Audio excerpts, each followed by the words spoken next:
So I use something along with my colleagues teaching LS7A that we call learning pods, and I'm going to talk to you a little bit about what those are and how they work. So why learning pods? Why do we want to use this system?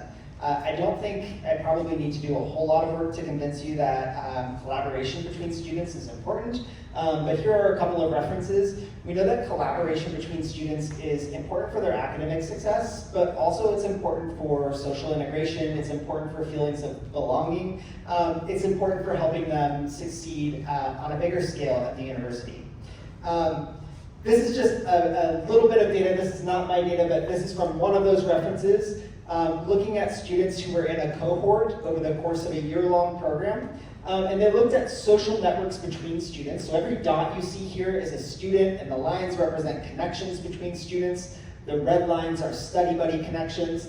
And this is the social network of students in that cohort who passed their qualifying exam at the end of the first year. And this is the social network of students who did not pass the qualifying exam. And so you can see just by looking at this kind of big picture quickly, that students who succeeded were much more socially integrated. They were studying with their peers, they were working with their peers. And this is probably something that's really important for student success. So how do we make this work, particularly in large lecture halls?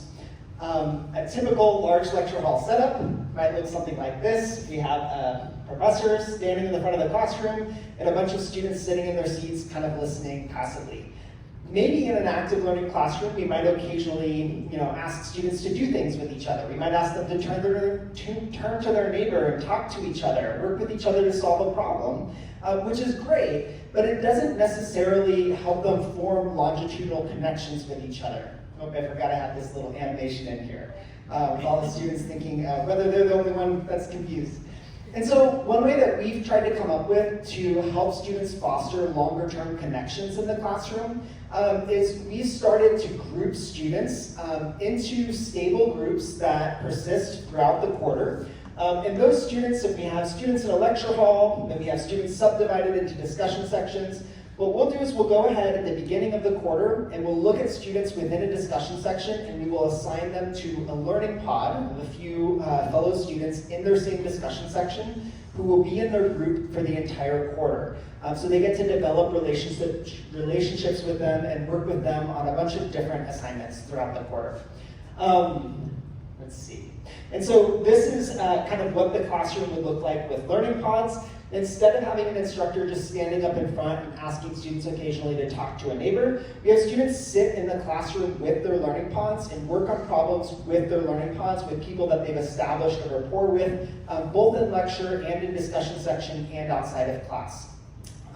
So during class, we have students sit together with their learning pod mates. We have them discuss clicker questions together with their learning pod mates. And we also have them work on some bigger problems that we call pod assignments.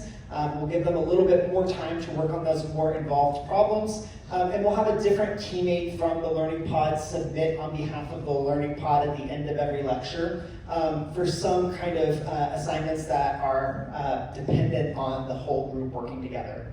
I'm gonna, for the sake of time here, I'm gonna just skip, this is just one example of what one of those pod assignments looks like. But I'm going to share with you what we have the pods do outside of lecture. So this is an example of one of the pods. We have them do a lot of kind of group team building things throughout the quarter as well. So we have them come up with pod logos, pod names. This is a logo from the Nifty Narwhals. And so that pod outside of class, they will use their learning pods as a study group. We don't monitor this, but we recommend it. We give them ways to communicate with each other to help them facilitate that. We have them work together in discussion sections to complete worksheets and activities. We have them give and receive periodic feedback with their pod mates so they can let each other know how they think they're doing, how they think they're contributing well, and areas for improvement in their pod, and also get some positive feedback from other pod mates. And then finally, we have them work together on group phases of our assessments of learning, which is what we call our exams, which I think you heard about a little bit ago as well.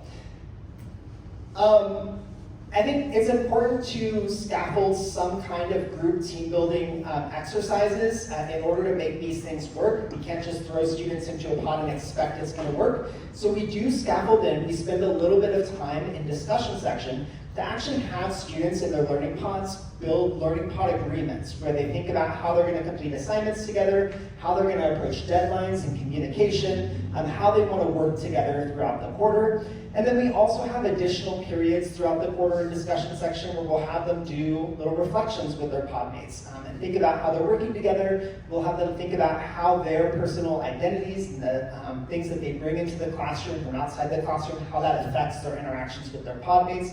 But we give them some opportunities to build some social connection and rapport with each other. And then really quickly, this is just a little sneak peek. I don't have time to show you a lot of data, but looking at some sociographs to think about what these learning pods are doing in our large classes. And so I'm looking at two different kinds of social networks here. On the left, this is asking students, who do you have positive interactions with in the classroom? And on the right, this is, who do you consider a study buddy in the classroom? All right? So we have on the top row, a class that's active learning but without learning pods, and on the bottom, a class that has learning pods. And so from the beginning to the end of the quarter, students have positive interactions with each other, whether or not we have learning pods, right? We're asking them to work with each other. Generally, people are nice when they're working with each other. And so they have positive interactions either way. But if we look at a deeper kind of relationship that's predictive of student success, if we look and say, who are you studying with? How many people do you have that you consider study buddies?